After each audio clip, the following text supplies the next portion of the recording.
Estamos de volta com o programa Tribuna Livre desta segunda-feira, dia 20 de fevereiro, segunda-feira de carnaval.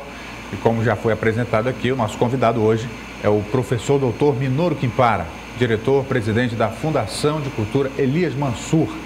Conosco também Narciso Mendes, que já foi apresentado, e o jornalista Antônio Muniz, que é prata da casa.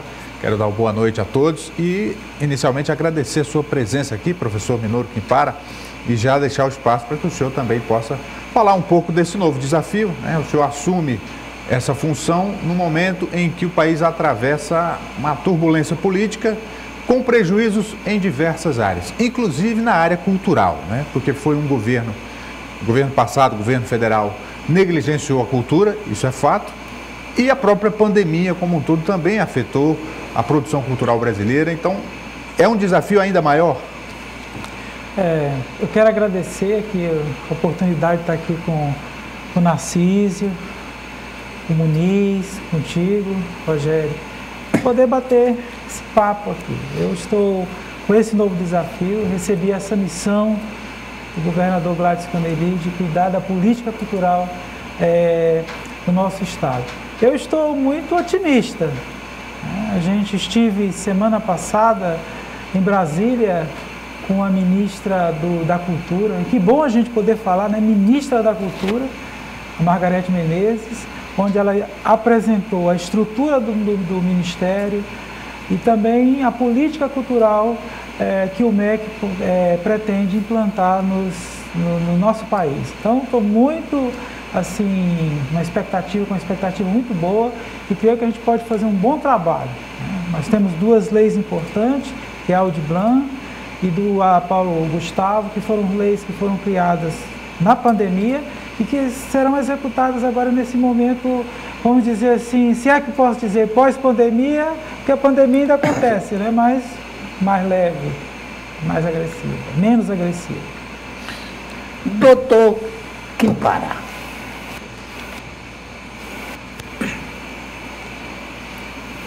o senhor parece que foi mordido pela mosca da política.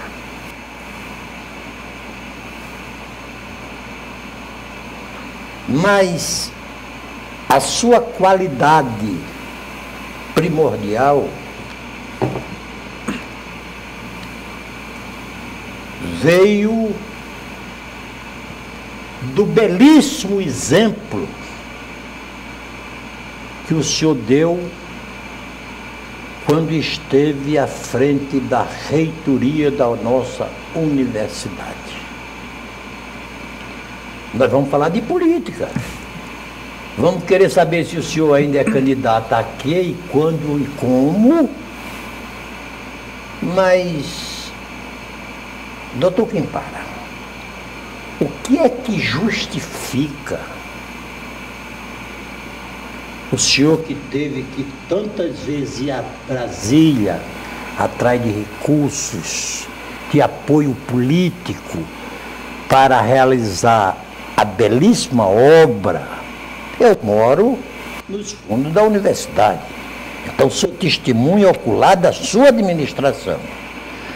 Por que é que entre 65 países, o estudo de 65 países realizado pela ONU através do PISA,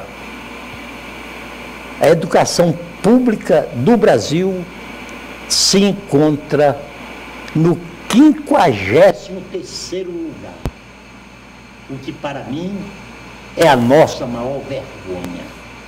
O senhor que já viveu no ambiente escolar e até como dirigente, debita isto aqui?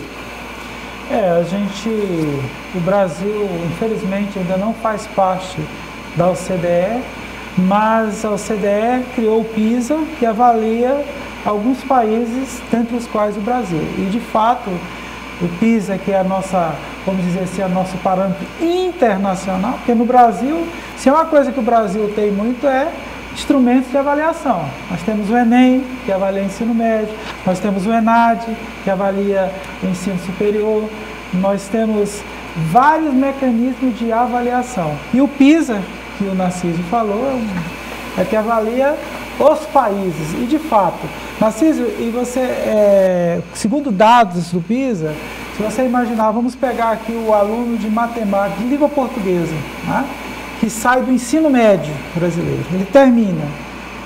Quando o PISA, a gente faz uma avaliação do que ele deveria saber de língua portuguesa, ele fica ali na média de 27%, 28% do que ele deveria saber. Por que a gente está imaginando que o último ano do ensino médio é o final da educação básica? Ele só sabe em torno de 26%, 27%, 28%. Do conteúdo total. Do conteúdo, né, do conteúdo que ele deveria saber de língua portuguesa. Se nós pegarmos de matemática, a situação ainda é mais grave. Matemática não chega nem a 10%, é 9,7%, 9,8%. Você imagina, né? E se nós pegarmos países que têm um investimento em educação menor do que o Brasil está aí entre as 10 economias, já foi sexta, já foi sétima, já foi oitava economia. Se nós pegarmos países que investem bem menos, o resultado é melhor. Vamos pegar, por exemplo, um país como... O seu Japão. O Japão. Eu não falei do Japão, mas vamos pegar, por exemplo, o Vietnã. Se você pegar aí 190 países que tem, o Vietnã está lá no final da fila. O PISA faz uma avaliação que os piores alunos de matemática, quando terminam o ensino médio, é equivalente aos melhores alunos de matemática do Brasil em termos de qualidade. Então, assim, o que você falou se reflete pelo mecanismo de avaliação. A gente tem, por exemplo, o Chile, a gente tem, por exemplo, aqui próximo, né, o Chile, nós temos o México. Eles investem bem menos em educação e o resultado deles é bem melhor na avaliação do PISA. Então a gente fica realmente perguntando, é a pergunta que você faz, o que está acontecendo, tá? Se a gente investe mais nesses países, mas o resultado com relação a esses países são decepcionantes. Então, professor, o problema aí não seria de investimento, e sim de gestão. É de investimento, Muniz, também, mas existem outros elementos que são importantes além do investimento, né? O fato concreto é que nós temos um problema sério na qualidade do ensino. Como é que os alunos... E aí são fatos, não é achismos. São esses instrumentos de avaliação que medem isso. Como é que nós estamos em língua portuguesa? Segundo a avaliação, ruim. Como é que você está em matemática? Fraco. E como é que você melhora isso? Eu acho que é a grande questão, porque a gente tem que pensar, onde é que está o problema? Eu acho que passa pela questão de gestão. E realmente, quando você fala em gestão. Mas a gestão, ela tem que pensar em quê para melhorar isso? Eu diria que ela tem que pensar em 3 coisas.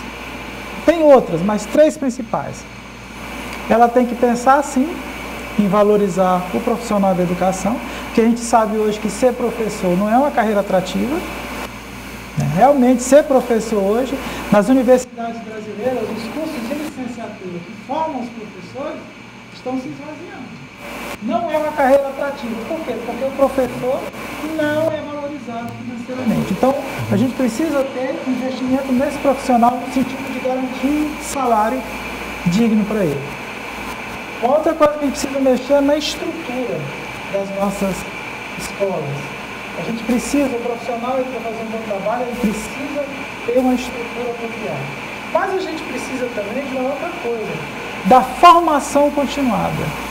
Não importa se a pessoa terminou um curso superior, ele tem que estudar, não tem jeito. O conhecimento está sempre evoluindo, está sempre evoluindo, está sempre evoluindo. E se você não tiver, enquanto profissional, a humildade que você tem que continuar estudando e tem que estudar até o resto da sua vida, você não vai dar conta de estar no mesmo nível. Você pode correr o risco de chegar na sala de aula para tentar ensinar o aluno e esse aluno saber bem mais do que você. Por exemplo, eu que me confesso praticamente um ignorante no uso da tecnologia do telefone, né? Digital. Eu me socorro da minha neta de 5 anos para me ensinar. Entendeu? Narciso, isso é interessante, é o seguinte, nós, Diferente dos nossos filhos, porque os nossos filhos, a gente compra um aparelho eletrônico e geralmente esses aparelhos vêm com manual. Nós ainda se damos o trabalho de ler o manual, mas eles não leem manual não. E é interessante que a gente vê eles mexendo, e eles mexem aqui, aperta aqui, faz aquilo ali, e funciona. Aí a gente diz, funciona com eles, vai funcionar com a gente também. Aí a gente vai começar a mexer, não funciona nada, a gente tem que pedir ajuda para eles, né? Essa é a mentalidade, porque a educação evolui, mas a mentalidade das nossas crianças, dos nossos adolescentes, ela evoluiu muito. Quando eu estudava na escola Padre Antônio Diogo Feijó, ali no Abraão Alab, a gente ia ver a teoria do sapo, a gente ia ver toda a classificação, onde ele está na cadeia alimentar, tudo, mas tudo de maneira teórica. Hoje os alunos não querem muito saber dessa coisa não, eles querem já abrir o sapo. A gente nem abriu o sapo, às vezes acontecia, hoje as pessoas são muito práticas, a mentalidade é muito prática. Você quer falar de um município desse, o aluno já vem com informação lá da Ucrânia, da Rússia, que está em guerra, dos Estados Unidos, que aconteceu isso. Por quê? Porque a gente vive num mundo que é globalizado, a globalização da informação. Se o professor tinha necessidade de estudar alguns anos atrás, hoje ele tem que estudar ainda mais. Senão ele vai ficar atrás do aluno. Então ele tem que se preparar mais ainda. O senhor está falando de uma realidade muito atual e que se transforma todos os dias. Isso já é um desafio por si só. Mas eu quero trazer para a questão o diálogo entre a educação formal e a cultura. O senhor hoje tem a responsabilidade de gerir a política cultural. No que isso dialoga com a cultura? No que isso ajuda, né? Educação, cultura? Porque tudo está no mesmo contexto. Durante muito tempo, o ministério que a gente tinha era o Ministério da Educação e Cultura. O próprio ministério já vinha com esse nome. Olha, a Fernanda Montenegro, ela foi muito feliz quando ela fala realmente que um país sem educação é um país sem cultura. Sem cultura, claro. Cultura e educação dialogam o tempo todo. E aí na pergunta inicial, na preposição inicial que você falou, nós estamos vivendo um momento de crise, né? Olha, para mim, para muita gente, a gente vai superar essa crise. Aliás, não tem como superar essa crise se a gente não pensar na educação e na cultura. Tem pesquisas recentes que demonstram que quando o aluno, e em qualquer nível de ensino, desde da pré-escola, passando pelo ensino fundamental, né, passando pelo ensino médio até a universidade, os alunos que têm acesso à dança, à música, a teatro, à literatura e outras manifestações culturais, o rendimento dele em matemática, em língua portuguesa, em geografia e história é muito melhor. Então não tem como caminhar junto essas duas coisas. E assim, eu me sinto muito à vontade, né? Porque eu deixei uma reitoria da universidade e fui agora para uma fundação de cultura. Eu me sinto muito à vontade, assim, porque educação e cultura se complementam. Não tem como você pensar em uma coisa sem outra. Quando se criou o Ministério da Educação, as pessoas já viram isso. Tanto é que criou Ministério da Educação e Cultura. Aí, nesse caso, aqui, em nível local, essas duas secretarias, né? Porque, no caso, o senhor preside uma fundação que tem um status de secretaria. Como é que elas se comunicam? O que vocês têm traçado para fortalecer ambos os lados? Eu tenho mantido contato com o nosso secretário de Educação, ele tem sido muito receptivo. E assim, eu estou com uma expectativa muito grande, porque o nosso governador, ele nos orientou de uma forma que é a forma que eu acredito, né? De não existir secretarias isoladas, ilhas isoladas dentro do governo. Então a gente está se comunicando com a educação, a gente está se comunicando com o turismo, a gente está se comunicando com aqueles que estão pensando no desenvolvimento econômico do Estado. Vou dar só um exemplo. A cultura é um dos instrumentos mais poderosos para a gente desenvolver a economia criativa. Claro. Nós temos tanta coisa bonita aqui, nós temos música, nós temos dança, nós temos culinária, nós temos os nossos espaços. A fundação, por exemplo, se nós pensarmos aqui, só aqui em Rio Branco, vamos pegar só Rio Branco, 12 espaços que são indicados pelos turistas para visitar, gente que vem de fora. Pelo menos 10 são ligados à FEI.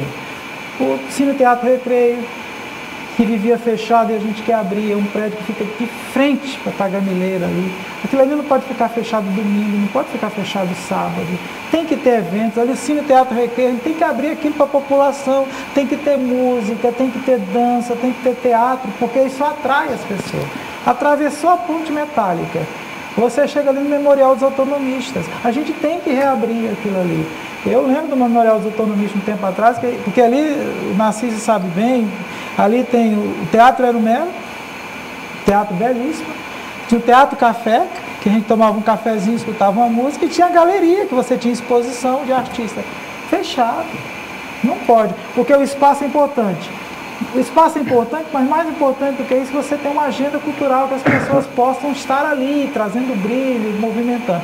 Se você atravessar a rua, você já vai encontrar a Biblioteca Pública, que é uma biblioteca belíssima, uma das mais bonitas do Brasil, que tem uma filmoteca, que tem que estar passando filme, que tem que estar aberto, que tem sessões infantis, que tem uma biblioteca. E se você for rumo ali do comando da polícia e olhar ali, já tem o Casarão, que foi reinaugurado recentemente. Ali está o pessoal do Senadinho dançando de vez em quando, Narciso, se você quiser ir lá dançar. Tem desde as pessoas jovens, aquelas pessoas mais idosas dançando um forrozinho lá. E mais na frente tem o Espaço Caxinauá. Mais na frente. Depois ali, acho que da Rosas Fábrica tem o Espaço Caxinauá. Mas se você quiser pegar a Avenida Serai do antigo Colégio de Aplicação, já tem o Museu da Borracha. E aí você vai, já encontra lá na frente, já saindo da cidade, a Usina de Artes, que é um espaço que foi usado, inclusive, para fazer as alegorias do carnaval, que está sendo colocado lá na Arena da Floresta. O Teatrão da Getúlio Vargas. O Teatrão, que a gente agora está num trabalho para reabrir aquilo ali, porque está fechado. A Biblioteca também da Floresta, que está fechado, que a gente está num trabalho assim. Porque esses espaços, cultura é muita coisa, mas eu quero citar duas, porque eu não quero tomar muito tempo. Identidade. A gente passa para aquele lugar, a gente vê a nossa identidade ali, a nossa história ali. Mas cultura também é o quê? Cultura é movimento. São as pessoas que trazem vida para aquilo ali. Mas para isso a gente tem que ter uma agenda cultural. E essa agenda cultural tem que ser socializada, tem que ser informada, tem que ser comunicada para a sociedade. Vou falar nisso, doutor Quimpara. O doutor Narciso Mendes, em rápidas palavras, definiu bem a sua passagem vitoriosa pela reitoria da UFAC. E agora o senhor está no outro plano, o plano estadual. E não vai cuidar de educação e de cultura. Educação é cultura, mas nem sempre cultura é educação. Há uma diferença aí. Qual foi a sua reação ao ser convidado pelo governador Gladys Família para comandar a nossa política cultural? Professor, o senhor responde no próximo bloco. Vamos fazer um intervalo. Em 2 minutos voltamos aqui com o Tribuna Livre de hoje, conversando com o professor doutor Minoru Quimpara, presidente da Fundação de Cultura Elias Mansur. Até já.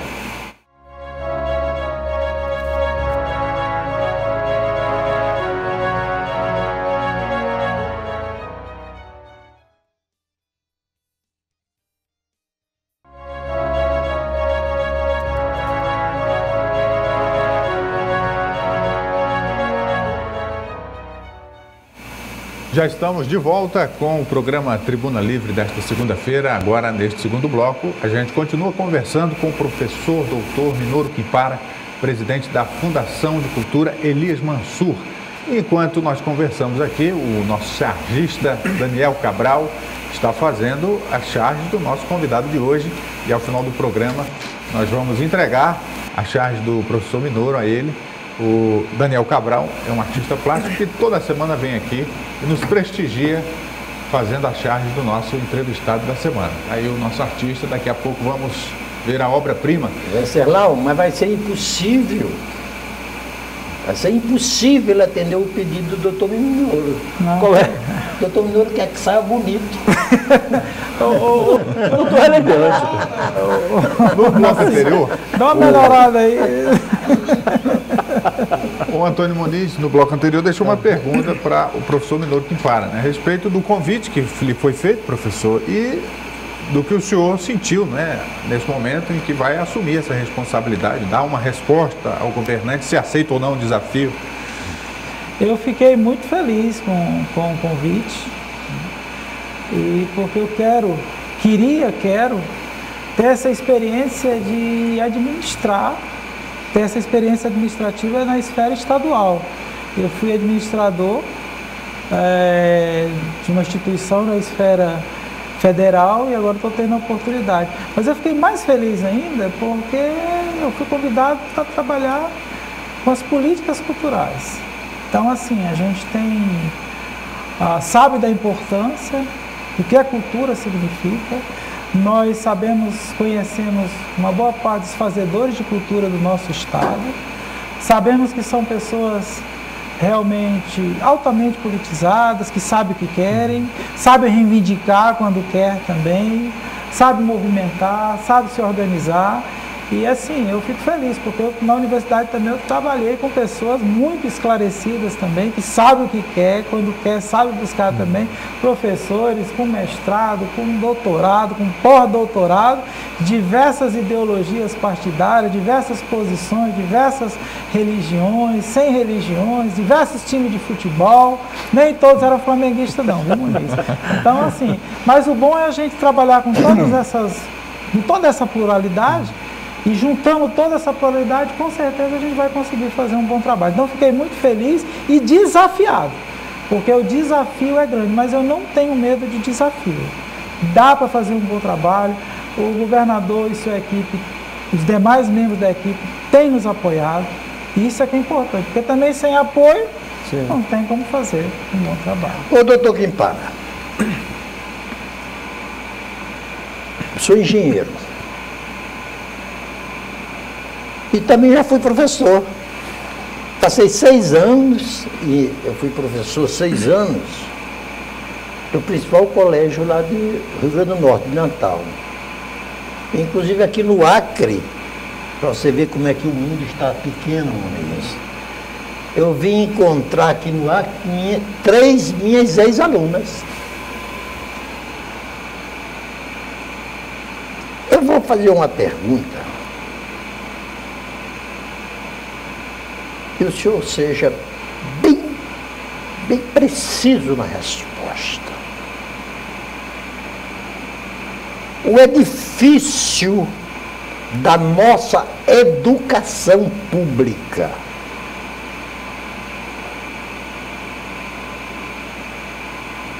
não está mal construído, porque sabe que nossos primeiros ensinamentos foram trazidos pelos jesuítas. Aí eu vou dar aqui um exemplo. O governo, na melhor das boas vontades, criou o FIES de forma a possibilitar que alunos pobres pudessem frequentar uma universidade. Mas no meio de tanta boa vontade,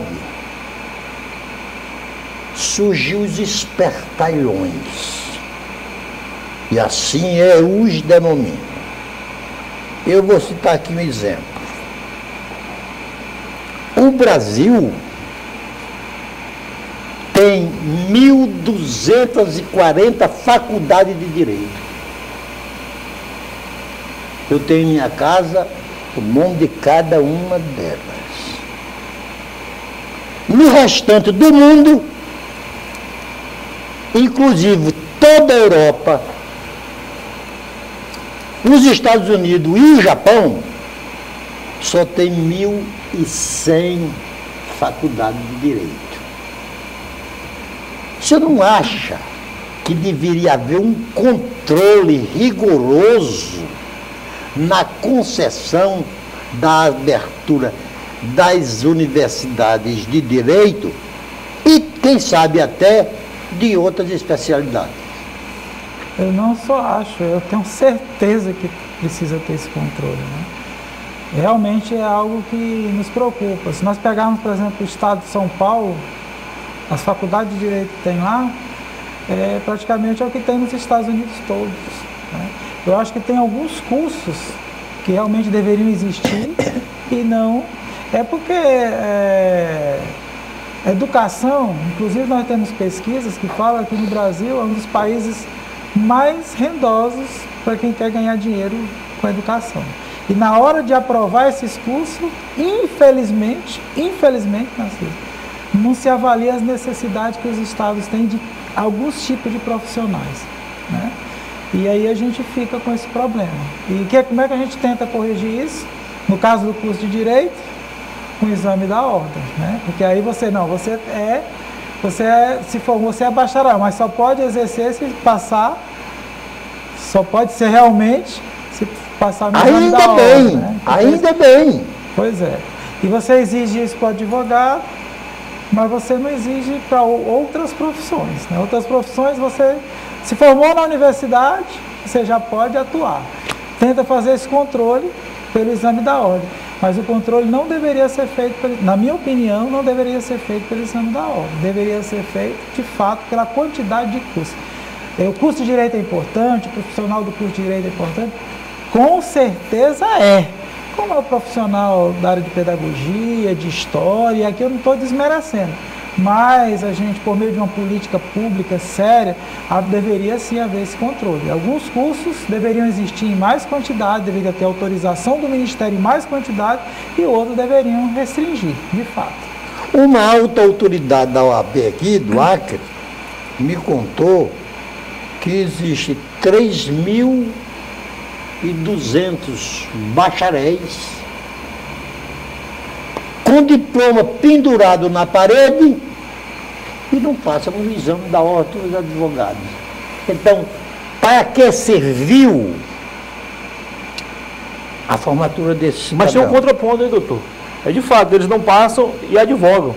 E a gente que tem a carteira da OAB e não consegue fazer uma petição. Aí é que é mais grave. Mas aí já é exceção, né? Aí é complicado.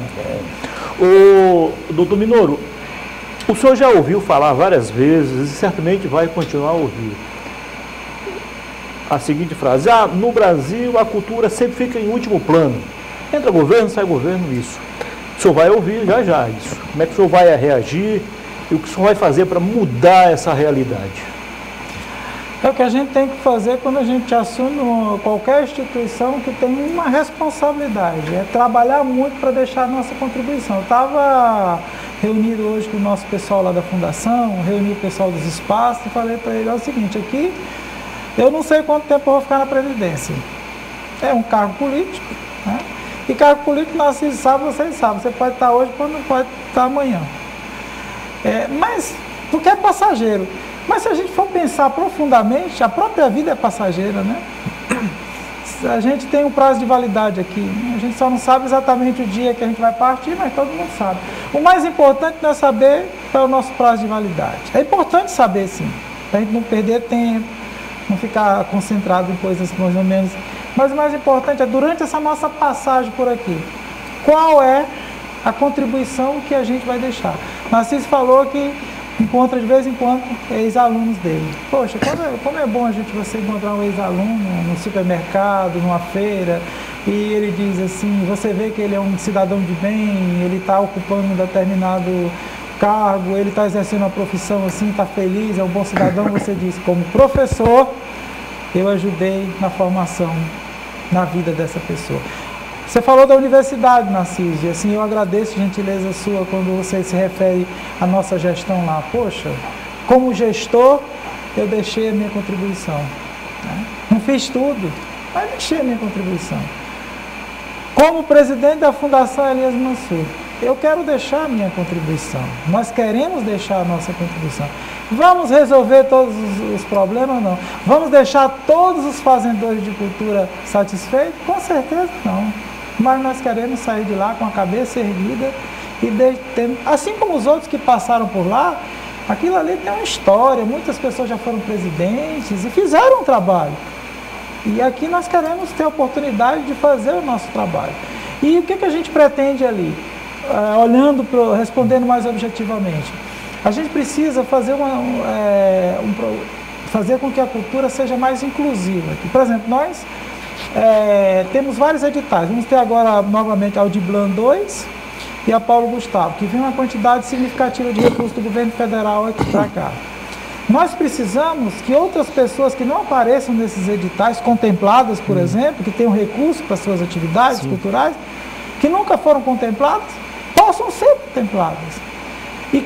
Agora, como fazer isso?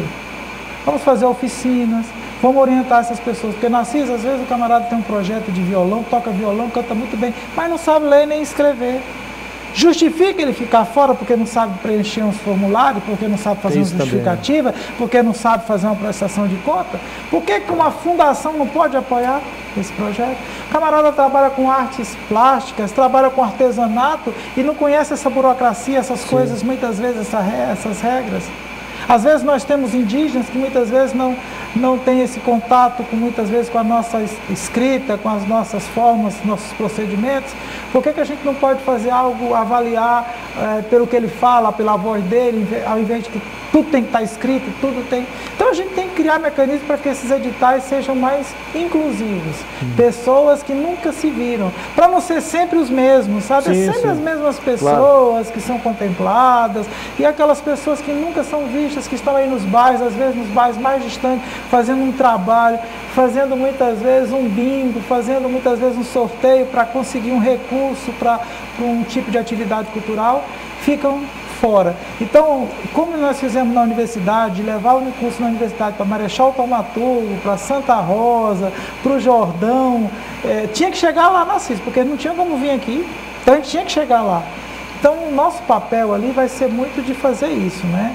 De tentar, porque nós vamos fomentar, nós vamos fazer com que pessoas que nunca foram vistas possam ser vistas e contempladas. Presidente, os recursos públicos, mesmo com a ajuda do governo federal e incentivo do governo do estado, ainda são, digamos assim, insuficientes para atender a grande demanda. O que o senhor pretende fazer no sentido de incentivar a iniciativa privada também a apoiar esses projetos? Nós temos leis, as leis nacionais, por exemplo, a Rouanet. Isso. A Rouanet já é algo que motiva a iniciativa privada a investir, porque quando investe nesses projetos, já vai ter aquele abatimento na contribuição, tal. Esses mecanismos existem já. A Paulo Gustavo é uma lei que trabalha especificamente com audiovisual. Então ela vê um recurso. A Audiblan não, é uma lei que já abrange quem trabalha com quadrilha, quem trabalha com capoeira, quem trabalha com artesanato, com música, com teatro, ela é mais abrangente, né? Então assim, o grande desafio, nós vamos ter muitos recursos desses editais, coisas que nós nunca tivemos antes na história do Brasil, tá? O sonho de quem é secretário de cultura, que é presidente de fundação cultural, dirigente cultural, é a gente ter na cultura que nem a gente tem na educação. Na educação a gente tem o Fundeb. Faça chuva, faça sol, o dinheiro cai na conta e é obrigatório, por lei, tem um percentual. Na cultura, infelizmente, a gente não tem, mas esse ano a gente tem recurso, vai ter recurso da Audiblan e vai ter recurso da Paulo Gustavo. Quem dera ficasse mais anos. Qual é o nosso grande desafio? Usar esse dinheiro. Agora, esse dinheiro, ele vem específico, já vem carimbado. Ele já vem para os fazedores de cultura. Não é para o professor Minoro usar para fazer uma reforma, para cuidar não de um espaço. Esse dinheiro não é para isso. Esse dinheiro é para o fazedor de cultura. Doutor Minoro, esse seu entusiasmo nesta nova função, como é que o senhor faz para chegar nos rincões do Acre? Thaumaturgo, Porto Valdo, Santa Rosa, ou isso vai ficar circunscrito apenas aqui na capital? Professor, o senhor responde no próximo bloco. Nós vamos fazer mais um intervalo e voltamos em instantes, continuando aqui a conversa com o professor Dr. Minoro Quim-Para, presidente da Fundação de Cultura Elias Mansur. Até já.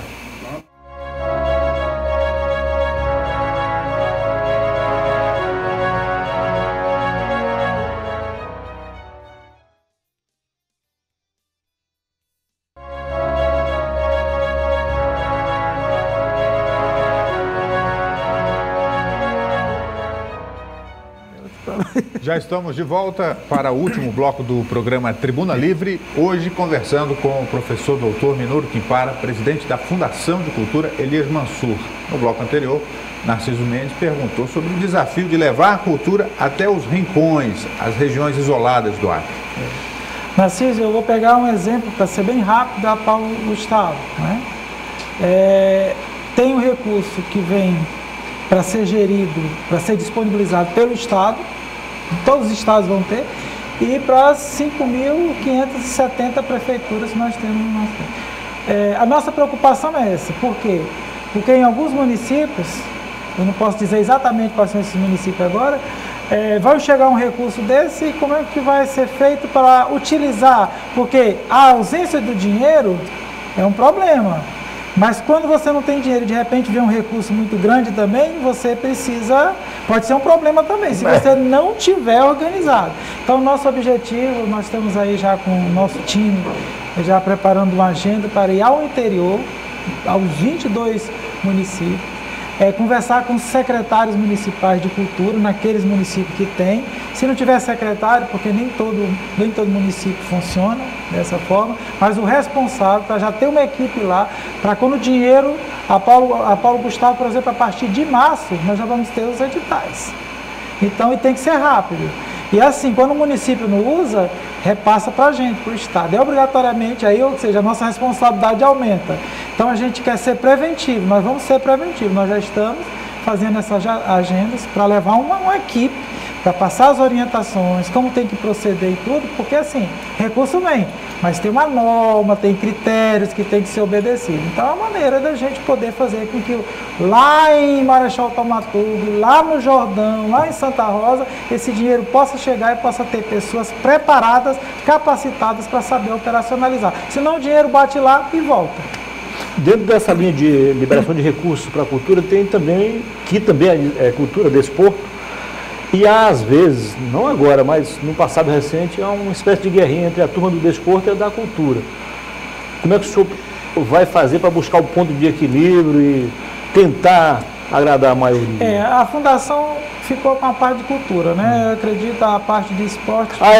Com a nova mudança aí agora, tem razão. Então a gente está tranquilo com relação a isso. O que nós vamos ter que administrar, não digo com a Rouanet, aliás, desculpa, com a Paulo Gustavo, porque vai atender audiovisual, para produzir documentários, curta-metragem, longa-metragem, e já tem já mais específico. A Audiblan, aí a gente vai ter que ter de recurso da Audiblan.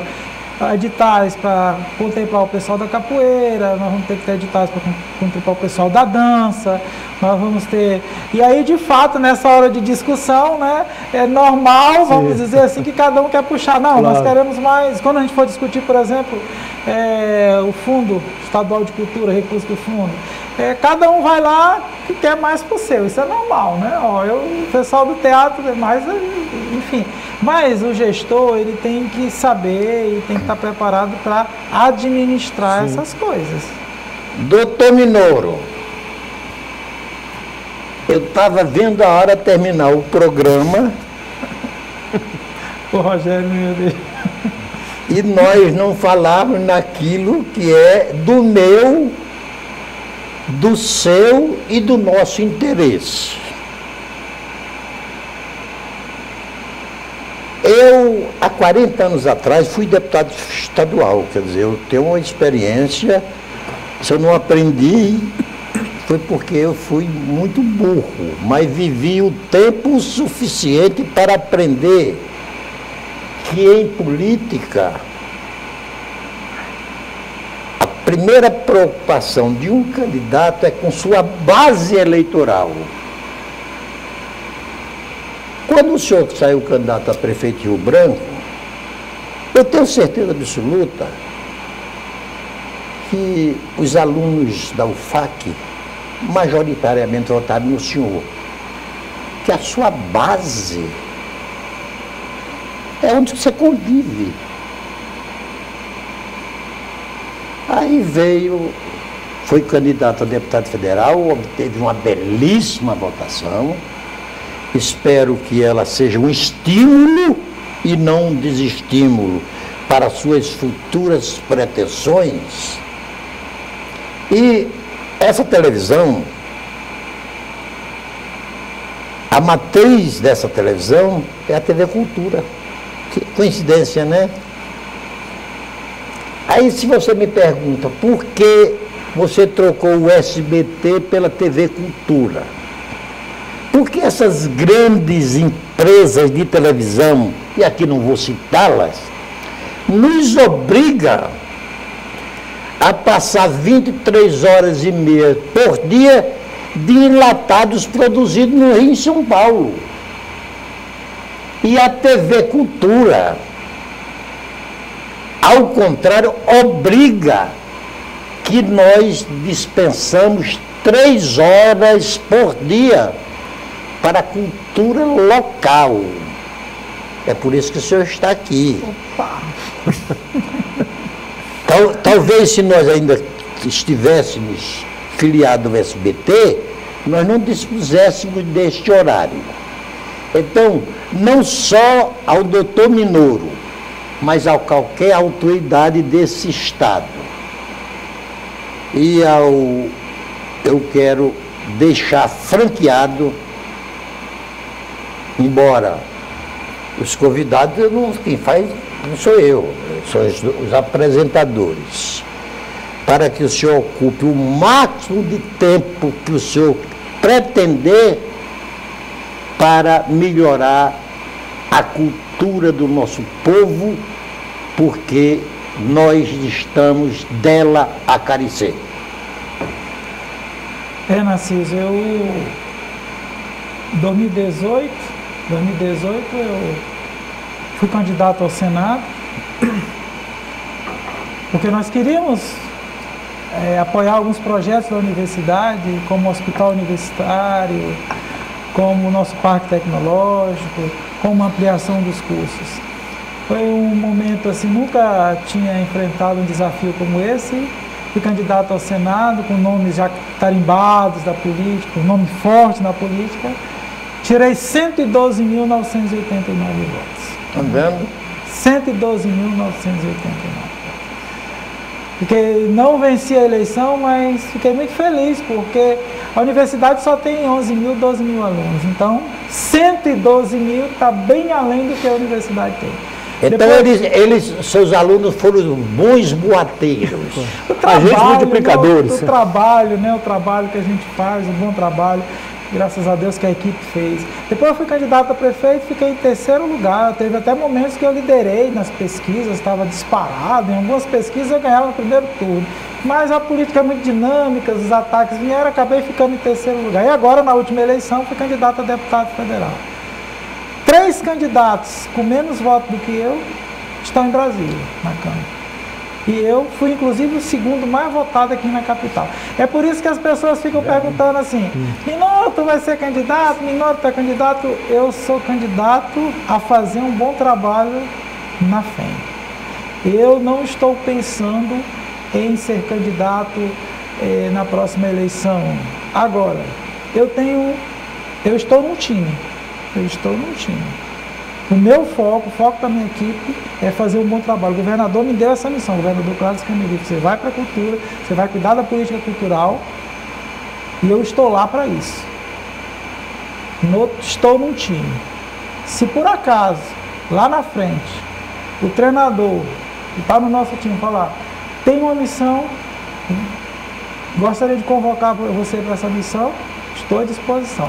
Se isso não acontecer, eu continuo fazendo o meu trabalho, né, juntamente com a minha equipe. Por falar nisso, então, o meu foco, Narciso, é fazer um bom trabalho. Viu? Por falar nisso, eu sei que já passou, não tem muita coisa a ver, mas só para constar aqui, na sua opinião, o que lhe tirou fora da disputa, porque pelas as pesquisas, o senhor perdeu a eleição nos últimos 10 dias. E aí? A eleição é muito dinâmica, né? Isso acontece. Eu acho que os ataques que vieram... às vezes as fake news, né, não vivemos no mundo de fake news, acabaram acabaram tendo êxito. Mas assim, quem entra numa disputa sabe que está sujeito a essas coisas, né? Mas eu fico muito feliz, por quê? Porque tanto na eleição para o Senado, tanto na eleição para prefeito, tanto na eleição, tem pessoas que votam no professor Minoro e acreditam pelo trabalho que ele fez, porque sabe que ele pode ajudar a construir, né, uma política diferente, pela seriedade. Então, essas pessoas que te apoiam assim de maneira espontânea, é muito bom a gente saber. Não foi suficiente para a gente ganhar uma eleição ainda. Mas quem sabe um dia isso aconteça. Doutor Minoro, quantos ainda? Como eu disse, eu sou um soldado, estou numa missão, se eu for Mineiro. desafiado, porque ninguém é candidato Claro. de cima, Sim, Ministro. sim. A gente é candidato de um time. Claro. Se esse time decidir que o professor Minoro deve entrar novamente numa disputa, eu vou colocar o meu nome à disposição. Doutor Minoro, eu vou usar uma palavra que no seu sentido direto eu não deveria usar. A palavra malandragem. Mas na política, a boa malandragem ajuda. Quem sabe, depois disso, eu ser assistido nesse programa e em vários outros, o senhor não é descoberto por outras pessoas que vejam no senhor alguém à altura de representá-lo. Tomara. Tomara que isso aconteça. Porque o que a gente tem para oferecer para a população, eu sempre coloco. Eu estou na FEM. Eu estou na FEM. Inclusive, eu quero dizer que, assim, aí não é soberba, eu estou na FEM porque eu quero ter essa experiência, porque eu tenho o desejo de fazer um bom trabalho, né? Eu não estou na FEM por conta de salário, né? Inclusive eu fiz a opção pelo meu salário da Universidade Federal do Acre, né? Eu fui cedido pela universidade para fazer um bom trabalho. Então, porque eu quero ter essa experiência de gerir um órgão estadual. Eu fui reitor de uma instituição federal.